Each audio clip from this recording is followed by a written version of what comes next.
Hey guys, welcome back to the channel. Today we're comparing Linux Mint versus Kubuntu, so let's dive in. Starting with Linux Mint, Mint is Ubuntu based and designed for beginners, especially if you're coming from Windows. It comes in three desktop flavors: Cinnamon, Mate, and XFCE, with Cinnamon being the flagship. Mint is perfect for those who want a stable, ready-to-use system with a traditional desktop layout, taskbar, start menu, and desktop icons. It also comes with pre-installed multimedia codecs and apps, and a stability-focused update manager. Lightweight options like XFCE make it greater for older hardware. Now, Kubuntu is an official Ubuntu flavor with KDE Plasma as the default desktop.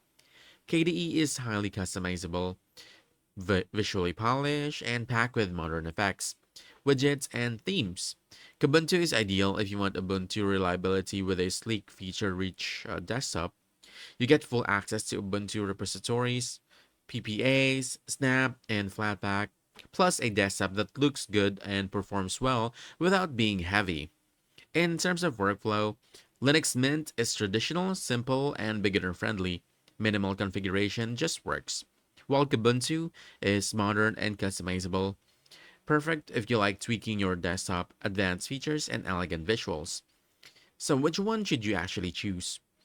You want to go with Linux Mint if you're new to Linux, want stability, simplicity, and a familiar Windows like interface. But go with Kubuntu if you want customization, modern design, and advanced desktop features while keeping Ubuntu reliability. That's it. So if this helped you decide, hit the like button, subscribe for more quick guides, and I'll see you in the next one. Thanks!